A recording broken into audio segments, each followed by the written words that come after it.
আচ্ছা স্টুডেন্টরা, শুরুতেই একটু কল্পনা করতে বলবো। ভাবো তো, পৃথিবীর বায়ুমণ্ডল থেকে যদি ঠিক এই মুহূর্তে কয়েকটি নির্দিষ্ট সম্পূর্ণ অদৃশ্য গ্যাস জাদুর মতো সরিয়ে নেওয়া যায়, তাহলে কি ঘটবে?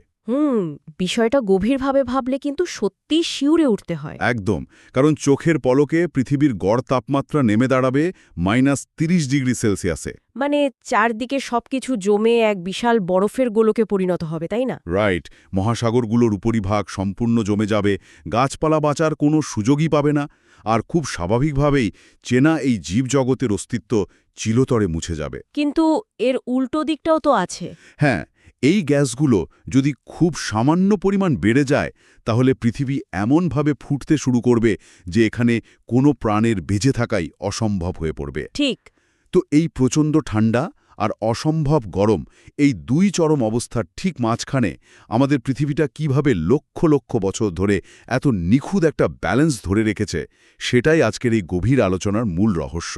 আর সেই রহস্য ভেদ করতেই আমাদের চ্যানেলে স্বাগতম। আর নয় বোরিং পড়াশোনা, একদমই তাই। আর নয় শুধু মুখস্থ করে নাম্বার তোলার চেষ্টা। এখানে আমরা টেকনোলজি ব্যবহার করে দ্রুত রিভিশন আর গভীর বোঝাপড়া একসাথে করব। কারণ আমরা কোয়ালিটির উপর জোর দিই। কোয়ালিটি আমাদের পরিচয়, কনসেপচুয়াল ক্ল্যারিটি এবং প্রিমিয়াম কন্টেন্টই আমাদের মূল লক্ষ্য।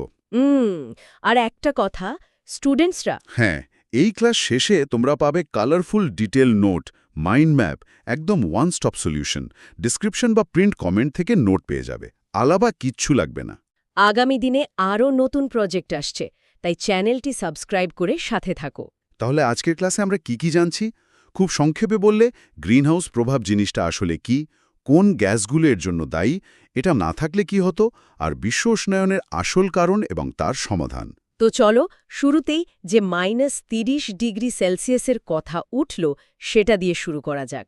এটা কিন্তু কোনো সায়েন্স ফিকশন নয়, এটাই পৃথিবীর আসল চেহারা হওয়ার কথা ছিল। মানে ব্যালেন্সটা কিভাবে কাজ করছে সেটা বোঝা দরকার। একদম। আমাদের আজকের আলোচনার মূল ভিত্তি হল পৃথিবীর এই থার্মোস্ট্যাট বা তাপমাত্রা নিয়ন্ত্রণের মেকানিজমটা আসলে কিভাবে কাজ করে। সহজ কথায় আমরা একে গ্রিনহাউস প্রভাব বলে থাকি। রাইট।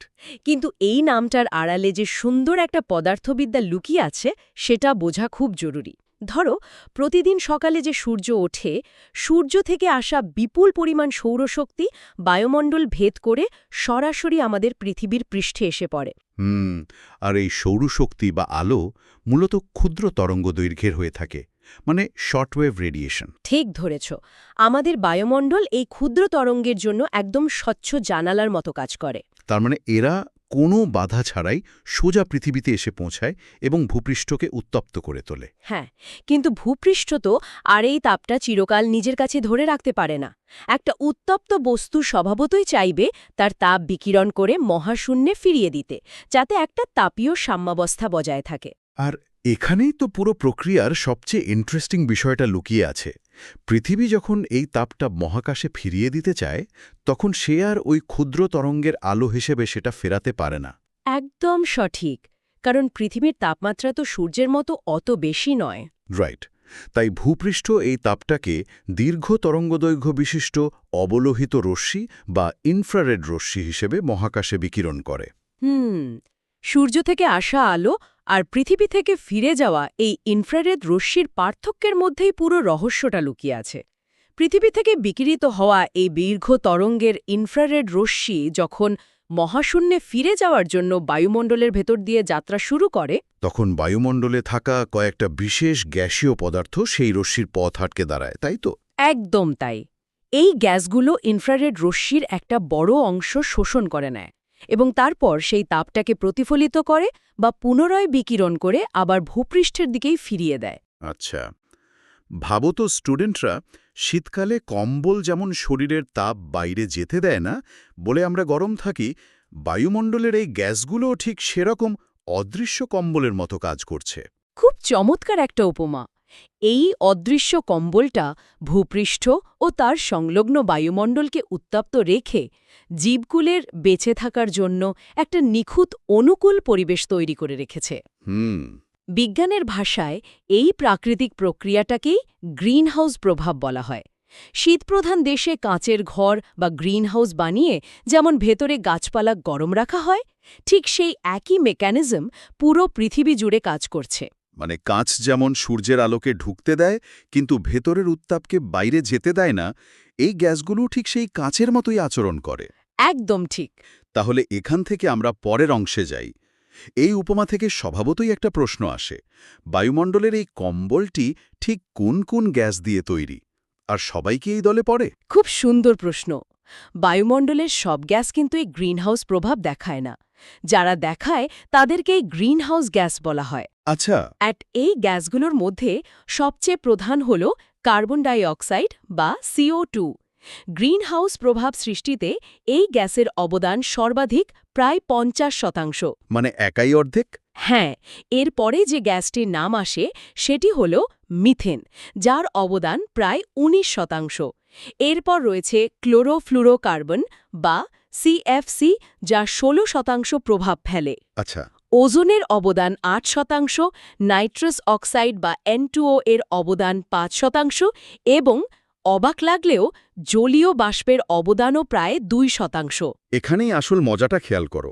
বায়ুমণ্ডলে তো নাইট্রোজেন আর অক্সিজেন সবচেয়ে বেশি থাকে, তাই না? প্রায় 99%। তাহলে তারা কি গ্রিনহাউস গ্যাস নয়? এই জায়গাটা খুব ইম্পর্ট্যান্ট। বাতাসে 99% জায়গা জুড়ে থাকলেও নাইট্রোজেন এবং অক্সিজেন বিন্দুমাত্র গ্রিনহাউস প্রভাব দেখায় না। কেন বলো তো? এর পেছনের বৈজ্ঞানিক কারণটা লুকিয়ে আছে তাদের আণবিক গঠনে। নাইট্রোজেন এবং অক্সিজেন হল দ্বিপরমাণুক অণু, যাদের গঠন খুব প্রতিসম। যখন ইনফ্রারেড রশ্মি এই গ্যাসগুলোর উপর এসে পড়ে, এরা সেই রশ্মি শোষণ করতে পারে না। ও আচ্ছা, মানে ইনফ্রারেড রশ্মি এদের ভেতর দিয়ে একদম সরাসরি বেরিয়ে যায়। ঠিক তাই। অন্যদিকে কার্বন ডাইঅক্সাইড বা মিথেনের মতো অণুগুলো একটু বেশি নমনীয়। ইনফ্রারেড রশ্মি যখন এদের গায়ে এসে পড়ে, তখন এই অণুগুলো সেই শক্তি শোষণ করে কাঁপতে শুরু করে বা ভাইব্রেট করে। এই কম্পনের ফলেই তারা তাপটাকে ধরে রাখে এবং চারদিকে ছড়িয়ে দেয়। যে অণু ইনফ্রারেড রশ্মি শোষণ করতে পারবে না, সে কখনোই গ্রিনহাউস গ্যাস হতে পারবে না। তাই নাইট্রোজেন আর অক্সিজেন এখানে শুধুই দর্শক। তার মানে গ্রিনহাউস প্রভাব আসলে কোনো ভিলেন নয়, বরং এটি একটি প্রাকৃতিক এবং অত্যন্ত দরকারি প্রক্রিয়া যা আমাদের বাঁচিয়ে রেখেছে। একেবারেই তাই। আমরা আগেই আলোচনা করেছি যে এই গ্রিনহাউস গ্যাসগুলো যদি না থাকত, পৃথিবীর গড় তাপমাত্রা -30°C হয়ে যেত। বাপরে! হ্যাঁ, এই তীব্র ঠান্ডায় জীবকুলের বেঁচে থাকা সম্ভব হতো না এবং পৃথিবী থেকে জীবের অস্তিত্ব লোপ পেত। এটি প্রকৃতির এক অদ্ভুত আশীর্বাদ। কিন্তু এটার সাথে একটা গুরুত্বপূর্ণ বিষয় জুড়ে আছে। গ্রিনহাউস প্রভাব যদি ভালোই হয়, তবে সমস্যাটা শুরু হলো কোথায়? কম্বলটা কি বেশি মোটা হয়ে যাচ্ছে? ঠিক সেটাই ঘটছে।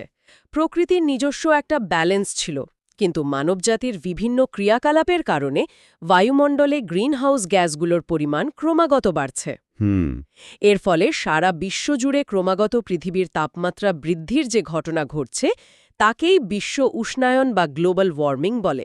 স্টুডেন্টরা, এই ব্যাপারটা একটু সহজ করে ভাবো।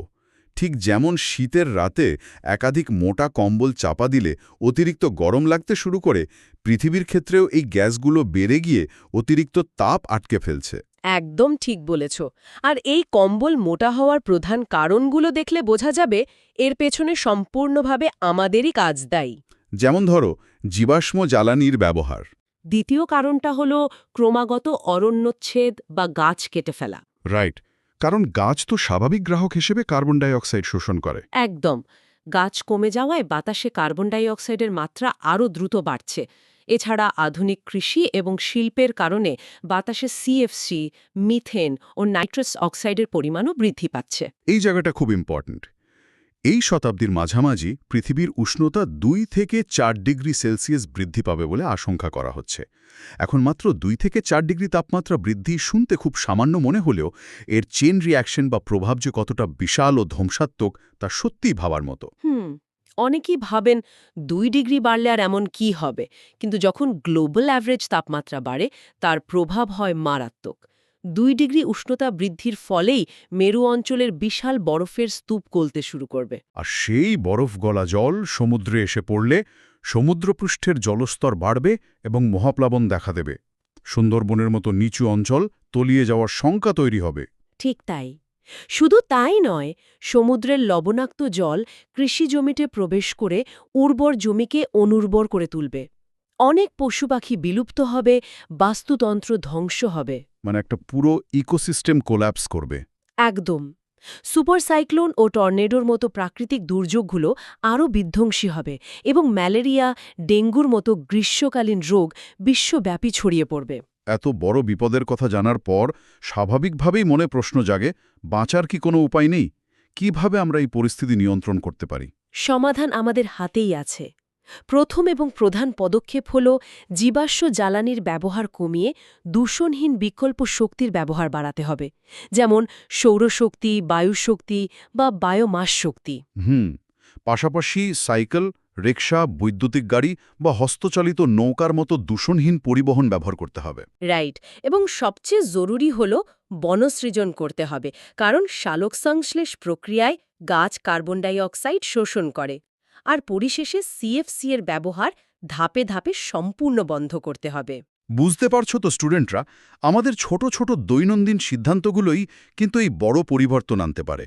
গাছ লাগানো বা সাইকেল চালানোর মতো সাধারণ কাজগুলো পরিবেশের জন্য কতটা জরুরি সেটা এখন স্পষ্ট। তো আলোচনার একদম শেষে এসে আমরা যদি একটা কুইক রিক্যাপ করি, আমরা দেখলাম গ্রিনহাউস প্রভাবের মেকানিজম কিভাবে কাজ করে, প্রধান গ্যাসগুলোর নাম জানলাম কিভাবে এরা আমাদের -30 ডিগ্রির হাত থেকে রক্ষা করে। তারপর আমরা দেখলাম গ্লোবাল ওয়ার্মিংয়ের কারণ, 2 থেকে 4 ডিগ্রি তাপমাত্রা বৃদ্ধির ভয়াবহ প্রভাব এবং সবশেষে দূষণ কমানোর উপায়গুলো। তো এখন একটা প্রশ্ন রেখে যাচ্ছি তোমাদের জন্য। পৃথিবী কি নিজে নিজে বদলে যাচ্ছে, নাকি আমরা মানুষই তাকে বদলে দিচ্ছি?